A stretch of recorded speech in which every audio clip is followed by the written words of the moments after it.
was late summer when I noticed the breed in the garden not getting eaten by the birds. I was sitting in the sun having coffee.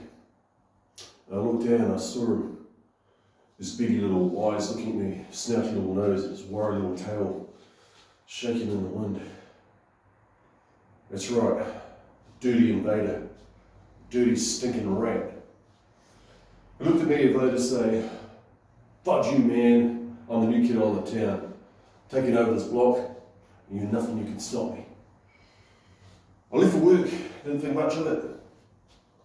Days passed, and then I was getting home from my niece's 25th birthday party, and I was at the front door, and I saw his face. He was twitching, looking at me again over near the barbecue area. I took off my shoe, threw it at him, yelling out, big huge roar. The neighbours must have think I was cooking a big patty or a sausage or a steak in the barbecue. But now, the magnitude of this problem with the rat. Whew. Didn't sleep much that night. It was at 4 a.m, I woke to the scratching noise.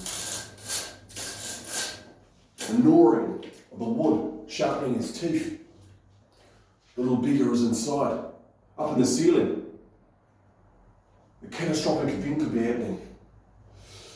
I don't know if it was one rat, two rat, an infestation of rats. But as far as I'm concerned, it was one rat too many. This rat was taking over my life. He was playing Russian roulette, rat roulette with my health. Needed to get rid of him. Of course, it was unconscionable for the rat to know. He thought he was just coming for a nice place to sleep. And then morning, I started Googling how to get rid of a rat. There was one technique here. You get some poison and you get the bait and you put it there and the rat would come along and nibble at it. And after a few hours or so, you would go outside and look for some water and then cark it, it'd be dead. But that would take too long, I thought. My brother had this idea. He had this device, a contraption. You load up some bait, some food in there, and the rat would come along and pissed an instant death, crushing its skull, seek and destroy. But my mind went to a more humane reasoning, Mother Nature and good karma, and this is a sentient being, so I thought, why do I want to kill it? Why don't I humanely take away? Live somewhere else. So I found myself reaching out and going to a local community, a religious community, and Mariah, a wise elder, asked some questions. I put up my hand and questioned, yep. I've got this rat in my house, I need to get rid of it. You know, how humanely, how do I get rid of it? And he said, well, you get a cage, and it catches it, and then you take it away, 20 kilometres away to a river, and release it, and you've got good karma, Mother Nature smiles at you, the gods are happy. Great.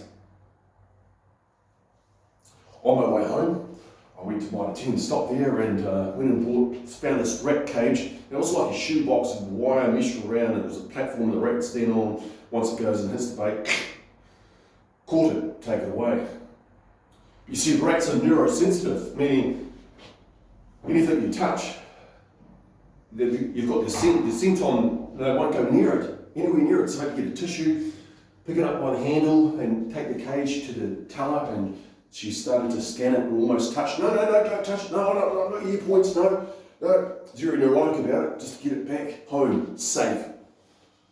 So, but then see, Google told me to get the cage and put the bait in there and don't set the trap, so just let the rat get used to it. So it comes in and out, back and forth, and over time then, after a few days, then you can set the trap. So put in some cheese, bread, sardines, peanut butter, bacon. I thought bacon would be nice, yeah. And it's coming in and what a waste of time. It's eating my food. Coming in, look, if the trap is set and the bait is on there of the platform, as soon as it goes in and touches the food, blammo, it's going to catch the rat, take it away. No wasting time feeding it and getting used to it. 3-course meal, what? Ladies and gentlemen, as we sit tonight, the trap is set, the bacon is fresh, and the night is about to end. But where would you go? Would you seek and destroy instant death, kill it, or would you reach out Mother Nature and karma and let the sentient being live? I'll leave you with a quote from Westworld, one of the favourite TV series on Netflix. When Maya is talking to Dolores is having problems with violence in the world and where to go. So it goes something like this. People think they know what a tree is. They have no idea. What they see on the surface is only half the story. Underneath the ground, it's all connected and working together as one. There's violence and suffering everywhere in this world. And you can choose to focus on all of that. And that's all you'll see. But if you sit still long enough, you'll sense an ancient order, deep peace. And that's what I choose to focus on. I choose to see the goodness in this world, the good karma. Hold on to a sentient being's life, not kill it. Seek and destroy, you might like to kill, or would you let it go and have good karma? It's up to you. Thank you.